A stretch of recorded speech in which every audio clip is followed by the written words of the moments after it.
Class 10th वालों कैसे हो सारे। तुमने 9th क्लास में जो भी पढ़ा वो ज़्यादा मैटर नहीं करता, क्योंकि तुम्हारे लाइफ का सबसे इंपॉर्टेंट क्लास 10th होता है। ठीक है, तो ये क्लास 9th से 10th का जो ट्रांजिशन है वो बहुत ही मुश्किल होता है तुम्हारे लिए। इस क्लास में तुम पूरे साल खोए रहते हो ये जानने में कि तुम कैसे 90 to 95% अपना स्कोर कर सकते हो बोर्ड एग्जाम में। क्या बोर्ड एग्जाम टफ होते हैं, तुम्हारा एग्जाम कैसा होगा, इन सभी चीज़ों पे।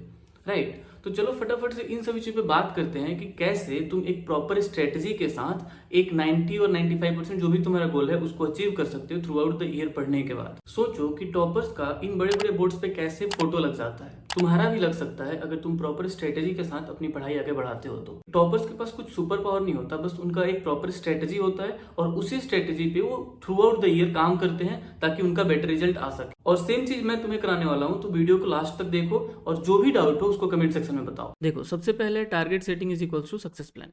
ठीक है, सबसे पहले तुम्हें टारगेट सेट करना है, तुम कहाँ एग्जिस्ट करते हो, किस स्टैंड पे हो अभी।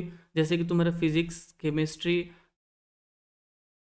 बायोलॉजी, ठीक है, ये मिलके साइंस बना रहा है ना। साइंस में, एसएसटी में, इंग्लिश में, ठीक है, मैथ्स में, और तुम्हारा हिंदी या संस्कृत होगा उसमें।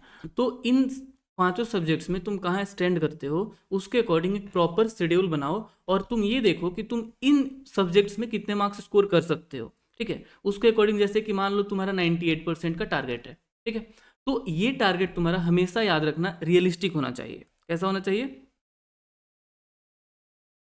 रियलिस्टिक टारगेट होना चाहिए। एक पूरा प्रॉपर गोल्डन रूल है, इसको कभी मत भूलना। ठीक है, टारगेट हमेशा तुम्हारा रियलिस्टिक होना चाहिए जिससे तुम सोचो और उसके अकॉर्डिंग मेहनत करके अचीव कर सको। ठीक है, तो फर्स्ट पॉइंट क्या है तुम्हारा? टारगेट सेटिंग है। टारगेट सेटिंग से तुम अपने लाइक अभी जब पढ़ोगे तुम तो अपने आप को विजुअलाइज कर सकते हो कि तुम्हारा जब 98% आएगा तो तुम्हारे मम्मी पापा, तुम्हारे टीचर्स के आंखों में क्या खुशी होगी वो तुम्हें दिख रही होगी। राइट, तो इससे तुम आराम से अपने टारगेट को अचीव कर सकते हो। समझे? तो पहला पॉइंट यह है हमारा कि टारगेट को सेट करना, जहां तक हमें पहुंचना है थ्रू आउट द ईयर उसको अचीव करना।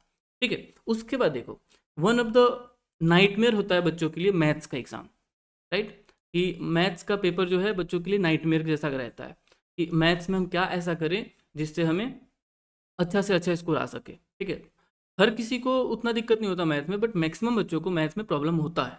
ठीक है, तो देखो इसके लिए तुम्हारा क्या है कि सबसे पहले तो तुम यूट्यूब पे जाओ और वन शॉट वीडियो देखो। ठीक है, मैथ्स के लिए हमारे चैनल पे टॉपर्स ग्रेड ऑफिशियल पे भी तुम्हें वन शॉट वीडियोस देखने को मिल जाएंगे। ठीक है, वहाँ से तुम पूरा मैथ की पढ़ाई अपनी कर सकते हो। इसके बाद तुम्हारे बोर्ड्स के लिए जो मैथ का एनसीईआरटी है वो बाइबल है, उसके बाहर से क्वेश्चंस नहीं पूछे जाते। कॉन्सेप्ट सेम रहता है, नंबर वगैरह चेंज करके क्वेश्चन पूछ लेते हैं, बट तुम्हारा कॉन्सेप्ट कौन बनाएगा? एनसीईआरटी बनाएगा। तो एनसीईआरटी तुम्हें बहुत अच्छे से आना चाहिए। ठीक है, उसके बाद तुम जब एक बार वन शॉट वीडियो देख लो, जैसे मान लो कि तुम्हारा फर्स्ट चैप्टर है रियल नंबर। ठीक है, तो रियल नंबर का तुमने वन शॉट वीडियो देख लिया 1-2 घंटे का। उसके बाद तुम क्या कर रहे हो? एनसीईआरटी के क्वेश्चंस लगा रहे हो। ठीक है, क्वेश्चंस लगाने के बाद तुम प्रीवियस ईयर के पेपर्स देखो और चैप्टर वाइज जो प्रीवियस ईयर के क्वेश्चंस आया ना उनको लगाओ। ठीक है, इससे तुम्हारी प्रैक्टिस बढ़ेगी और वही क्वेश्चंस तुम्हारा प्रैक्टिस होगा जो एग्जाम में आने वाला है या फिर आ चुका है। ठीक है, तो ये एक तुम्हारा सीक्रेट सक्सेस की तरह काम करेगा कि तुम और एक्स्ट्रा क्वेश्चन प्रैक्टिस कर रहे हो। राइट, इसके बाद तुम्हारा क्या है कि एक्स्ट्रा रिसोर्स, जैसे कि मैथ्स के लिए बहुत सारे बच्चे आर एस अग्रवाल या फिर आर डी शर्मा प्रेफर करते हैं। ठीक है, आर एस या आर डी शर्मा प्रेफर करते हैं। तो पहले तो तुम ये देख लो कि तुम क्या आर एस अग्रवाल या फिर R D Sharma through out the year कर सकते हो। अगर यस तो ले लो कोई भी एक जो तुम कर सकते हो वो। अगर नहीं कर सकते हो तो इनको टच भी मत करो, ये ऑप्शनल है पूरा।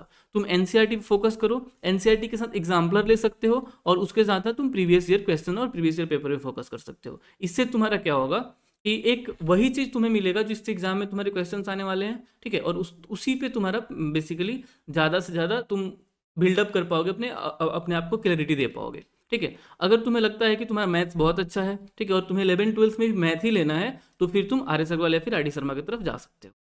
ठीक है, तो मैथ्स में तुम्हें क्या करना है? बस 4 स्ट्रेटेजी फॉलो करने हैं। ठीक है, वन शॉट वीडियो देखो हर चैप्टर का, उसके बाद उसके सॉल्यूशन प्रैक्टिस करो। Math is basically the game of practice only. ठीक है, तो तुम्हें जितना प्रैक्टिस करोगे उतना ही तुम्हारे लिए वो बेहतरीन रहेगा। ठीक है, सिंपल है ये। चलो, सेकंड है तुम्हारा साइंस। साइंस बहुत इंपॉर्टेंट है। ठीक है, सारे सारे बच्चे साइंस पढ़ते रहते हैं पूरे साल, लेकिन वो बाकी सब्जेक्ट को छोड़ देते हैं। तो हम ये देखने वाले हैं अभी कि हम साइंस में थोड़ा कम टाइम देके भी कैसे इसको अच्छा कर सकते हैं। ठीक है, तो उस पर ध्यान से समझना। तो देखो, सबसे पहला है कि तुम्हें, जैसे कि अभी बहुत बच्चों के स्कूल भी स्टार्ट नहीं हुआ है, तो उनके लिए क्या है कि वो ऐसे बैठ के गेम खेल रहे होंगे, यूट्यूब वीडियोस देख रहे होंगे, तो वो नहीं करो तुम, ठीक है। तुम स्टार्ट कर दो अभी, ठीक है। तुम स्टार्ट कर दो कि जितना जितना जल्दी तुम स्टार्ट करोगे उतना ही तुम आगे निकलोगे, ठीक है। उसके बाद तुम सबसे पहले स्टार्ट कर दिया, तुमने साइंस का पहला चैप्टर पढ़ लिया, यूट्यूब से देख लिया, कहीं से भी देख लिया, हमने भी साइंस पढ़ाया है यूट्यूब पे, वहाँ से तुम पढ़ सकते हो। उसके बाद तुम एनसीईआरटी तुम्हारा प्राइमरी बुक है, एनसीईआरटी के हर डायग्राम को, डेफिनेशन को, एग्जाम्पल को ध्यान में रखो, ठीक है। और जो भी ग्रीन बॉक्स में क्वेश्चंस दिए हैं ना, उनको भी नहीं छोड़ना है तुम्हें, क्योंकि यहाँ से भी क्वेश्चंस आते हैं, समझे। तो ये पॉइंट को ध्यान में रखो, ठीक है। और जो भी तुम्हारे टीचर्स बोल रहे हैं फॉलो करने के लिए, जो भी नोट्स, कैसे नोट्स बनाना है, जैसे मैं ये भी तुम्हें बता रहा हूँ पूरा स्ट्रेटेजी, तो ये सभी चीज़ें कैसे करनी है, उन सभी चीज़ों के बारे में जब मैं बात करता हूँ तो उनको फॉलो करो। मैं नहीं, कोई भी टीचर हो सकता है, वो उनके बताए हुए चीज़ों को फॉलो करो, ठीक है। और उसके बाद तुम हर एक आंसर को, जैसे कि तुम्हारा तुम एग्जाम होता है कोई स्कूल में, बोर्ड से पहले जो भी एग्जाम्स होते हैं उनमें जो भी आंसर लिख रहे हो वो पॉइंट वाइज लिखो। अगर 2 मार्क्स के क्वेश्चन हैं तो 3 पॉइंट्स, अगर 5 मार्क्स के क्वेश्चन है तो 6 to 7 पॉइंट्स लिखो इंक्लूडिंग डायग्राम, ठीक है। जिससे तुम्हें क्या होगा, अगर डायग्राम तुम बनाते हो तो तुम्हें एक्स्ट्रा मार्क्स मिल सकते हैं, ठीक है। उसके बाद तुम साइंस को सिर्फ 1 से 2 घंटे दोगे ना, तो तुम्हारा बहुत अच्छे से साइंस हो जाएगा बोर्ड के एंड तक, ठीक है। अब बहुत बच्चों को फिजिक्स, केमिस्ट्री और बायोलॉजी में, फिजिक्स में डर लगता है, तो जिसमें ज़्यादा डर लगता है तुम्हें उसको थोड़ा ज़्यादा टाइम दे दो। बायोलॉजी जैसे बहुत बच्चों को इजी लगता है, लेकिन बायोलॉजी में ही सबसे ज़्यादा क्वेश्चन पूछे जाते हैं और बच्चों का गलती बायोलॉजी में ही होता है, तो बहुत लाइटली ले लेते हैं, इससे उनका गलती हो जाता है। तो इसको भी ध्यान में रख के तुम अपने अकॉर्डिंग कि तुम्हें क्या सूट करता है, तुम्हें क्या कहाँ प्रॉब्लम आ रहा है, तुम्हें कैसे अच्छा करना है, ठीक है, वहाँ से तुम इस चीज़ को ठीक कर सकते हो, ठीक है। यहाँ तक में तुम्हें कोई डाउट नहीं है। साइंस भी हमने देख लिया, ठीक है। अब देखो, अब हम बात करते हैं सोशल स्टडीज़ की। सोशल स्टडीज़ बहुत ही तुम्हारा इंपॉर्टेंट है, ठीक है। बहुत बच्चे छोड़ देते हैं इसको, पूरे साल नहीं पढ़ते और एग्जाम के लास्ट में वन शॉट वीडियो देख के चले जाते हैं, जो कि गलत है, ठीक है। तुम्हें क्या करना है कि सोशल स्टडी में तो एक लेंदी सिलेबस बहुत ज़्यादा है, तो वहाँ से तुम्हें क्या करना है कि हर एक सब्जेक्ट का सबसे पहले तो माइंड मैप बनाना है, हर एक चैप्टर का बेसिकली माइंड मैप बनाना है। जैसे कि अगर हिस्ट्री का कोई चैप्टर पढ़ रहे हो तो उसको कोशिश करो कि एक पेज में कैसे इसको समराइज कर सकते हो तुम। ज्योग्राफी पढ़ रहे हो उसको एक पेज में कैसे समराइज कर सकते हो, सिविक्स और इकोनॉमिक्स में भी सेम कर सकते हो, ठीक है। तो वो याद करो। उसके बाद हिस्ट्री में जो भी इवेंट्स हुए हैं उनको क्रोनोलॉजिकल ऑर्डर में तुम अरेंज करके रखो, ठीक है। जैसे कि तुम कोई भी हिस्ट्री का इवेंट देखोगे तो उसको तुम सबसे पहले जो हुआ, उसके बाद जो हुआ, उसके बाद जो हुआ, एक क्रोनोलॉजिकल ऑर्डर में तुम डेट्स को अरेंज कर दोगे। इससे तुम्हारा पूरा दिमाग क्लियर हो जाएगा कि कब कौन सा इवेंट हुआ है, उसी के अकॉर्डिंग तुम इवेंट के बारे में बता पाओगे। तो ये हिस्ट्री की बात हो गई। उसके बाद है ज्योग्राफी। ज्योग्राफी में बहुत बच्चे मैप बेस्ड क्वेश्चंस नहीं करते हैं, ठीक है, उनको प्रैक्टिस करो। और ज्योग्राफी में जो तुम्हारे एनसीईआरटी के लाइन्स है ना, वहीं से क्वेश्चंस आते हैं। तो इसमें तुम एनसीईआरटी को ही अपना बाइबल मान के, अपना तुम गीता मान के पढ़ाई कर सकते हो, ठीक है। और सिविक्स और इकोनॉमिक्स में तुम कुछ नहीं करना है, बस तुम्हें नोट्स पढ़ने हैं, एनसीईआरटी बुक पढ़ना है और प्रीवियस ईयर पेपर को रिवाइज करना है। मतलब बेसिकली तो सारे सोशल साइंस के लिए ही है। और उसके बाद तुम्हें जो प्रीवियस ईयर में आया हुआ है, तुम्हें एक बार क्या करना है कि एनसीईआरटी, उसके बाद तुम यूट्यूब पे वीडियोस देख सकते हो अगर कुछ ना समझ में आए तो। और इसके बाद सीधा तुम्हें जंप करना है कहाँ पे, पीवाईक्यूज पे। पीवाईक्यूज करने के बाद तुम्हें एक कॉन्फिडेंस भी आएगा और तुम्हारा बहुत अच्छे से प्रिपरेशन हो जाएगा, ठीक है। और माइंड मैप और ये डेट्स को अरेंज करना भूलना मत। इसके बाद आता है one of the easiest subject English, जिसमें बच्चों को बहुत कॉन्फिडेंस रहती है, ठीक है। लेकिन इंग्लिश में दिक्कत कहाँ आती है बच्चों को कि वो पूरे साल इंग्लिश नहीं पढ़ते हैं, लाइटली ले लेते हैं, और एग्जाम टाइम में अगर गैप कम मिल गया ना तो उन्हें दिक्कत होता है। लेकिन उनको पता नहीं होता कि इंग्लिश ही ऐसा सब्जेक्ट है जो तुम्हारे स्कोर को बहुत अच्छा कर सकता है। तुम अगर कहीं बाकी सब्जेक्ट को लेकर अगर तुम 88, 85, 83 पे हो ना, तो इंग्लिश में अगर बहुत अच्छा कर लोगे तो तुम्हारा 90% मार्क्स आसानी से आ जाएगा, ठीक है। इसमें तुम कैसे कर सकते हो कि इंग्लिश को तुम एक रीडिंग हैबिट बना सकते हो 30 मिनट्स डेली के लिए, ठीक है। उसके बाद तुम वोकेबुलरी लिस्ट बना सकते हो, हालांकि इंपॉर्टेंट नहीं है, तुम्हारे ऊपर है, ठीक है। हाँ, ग्रामर को स्ट्रॉन्ग कर सकते हो, जिसमें तुम्हारा टेंस, प्रीपोजिशन, ये सारी चीज़ें हैं। और ये मोस्ट इंपॉर्टेंट है, यहाँ पे बच्चे गलती करते हैं। ऐसे, लेटर और नोटिस राइटिंग जो भी है हमारा, इन चीज़ों को तुम बेसिकली राइटिंग सेक्शन को अपना इतने स्ट्रॉन्ग बना लो ना कि राइटिंग में एटलीस्ट कोई मार्क्स ना कटे। क्योंकि राइटिंग देखो तुम्हें दे दिया जाता है कि लेटर टू एडिटर लिखना है, ऐसे लिखना है, ये सारी चीज़ें होती है, तो ये तुम्हें ऑलरेडी पता है कि क्या आने वाला है, राइट।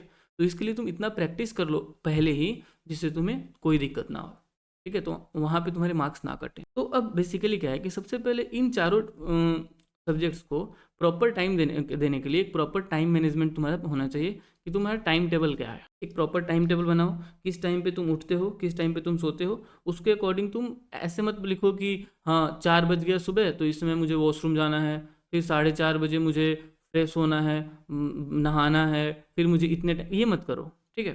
तुम्हें ये दिमाग में रहना चाहिए कि मैथ्स को मुझे 2 आवर्स डेली देना है एनी हाउ, ठीक है। साइंस को मुझे 1.5 to 2 आवर्स डेली देना है, एसएसटी को भी मुझे सेम टाइम देना है और इंग्लिश को मुझे 30 मिनट्स देने हैं, ठीक है। तो ऐसे तुम्हारे पास एक प्रॉपर 4 से 5 घंटे पढ़ने का शेड्यूल रहेगा, तो वो तुम कभी भी करो अपने अकॉर्डिंग। अगर तुम्हें खेलने का मन कर रहा है एक स्पेसिफिक टाइम पे तुम खेल लो, लेकिन हाँ खेल के आने के बाद तुम्हें पढ़ाई करनी जरूरी है, ठीक है। तो ये करो। उसके बाद अगर तुम क्या कर सकते हो अपने इस टाइम मैनेजमेंट इफिशियंसी को बढ़ाने के लिए, तुम पोमोडोरो टेक्निक को अडेप्ट कर सकते हो, ठीक है। जिसमें तुम्हारा क्या होगा कि तुम 25 मिनट्स अपनी स्टडी करोगे, ठीक है, और 5 मिनट का तुम रेस्ट लोगे। इस रेस्ट में तुम फ़ोन वगैरह मत यूज़ करना, वॉकिंग कर सकते हो, म्यूजिक सुन सकते हो, कुछ ऐसा कर सकते हो जिससे तुम्हें रिलैक्सेशन फील हो, ठीक है। या फिर तो तुम्हें 50 मिनट पढ़ सकते हो और 10 मिनट का ब्रेक ले सकते हो। देख लेना जो जो तुम्हें सही लगे इसमें वो तुम फॉलो कर सकते हो। उसके बाद तुम्हारा मेंटल हेल्थ देखो, बेसिकली क्या है कि बहुत सारे बच्चे ना पैनिक करते हैं कि उन्हें क्या होगा एग्जाम में। अभी देखो, अभी जब जस्ट तुम्हारा ईयर स्टार्ट हुआ है, ठीक है, हमने बस अभी स्टार्ट किया है, लेकिन वो 1 साल की जर्नी को नहीं देखते, वो फाइनल रिजल्ट देखते हैं कि फाइनल रिजल्ट मेरा बोर्ड में क्या होगा। बहुत सारे पेरेंट्स मेरे पास आते हैं और वो बोलते हैं कि सर बच्चा डर रहा है, बच्चे का हाथ पैर कांप रहा है, अभी स्टार्ट नहीं हुआ बोर्ड फिर भी। तो ये सारी चीज़ें होती है, इसके लिए तुम क्या कर सकते हो, एक्सरसाइज, ठीक है, नॉर्मल एक्सरसाइज कर सकते हो, मेडिटेशन कर सकते हो, ठीक है। ये तो सिंपल चीज़ें हैं। म्यूजिक सुन सकते हो, थोड़ा रिलैक्स कर सकते हो खुद को, और प्रॉपर स्लीप देना बहुत ज़्यादा ज़रूरी है। अगर तुम 6 से 8 घंटे नहीं सोते हो तो तुम्हें दिक्कत आएंगी, ठीक है। तो ये चीज़ें हो गई। तुम्हारे पास अगर कोई मोटिवेशन चाहिए तो तुम कुछ मत करो, ठीक है। तुम आंख बंद करो और इमेजिन करो कि कौन वो दिन कैसा होगा जब तुम्हारा रिजल्ट आएगा और तुम्हारे मम्मी पापा तुम्हें खुशी से हक करेंगे, ठीक है। उनके आंखों में तुम्हारे लिए कितना ज़्यादा रिस्पेक्ट होगा जब तुम्हारा 90+% बनेगा या फिर 95+% बनेगा। तुम ये विजुअलाइज करो, ऑटोमेटिक तुम्हें मोटिवेशन आ जाएगा। तो आई होप तुम्हें ये सभी चीज़ें समझ में आई होंगी। अगर ये वीडियो तुम्हें अच्छा लगा हो तो टॉपर्स ग्रेड को फॉलो जरूर कर लो और चैनल को सब्सक्राइब कर लो हमारे।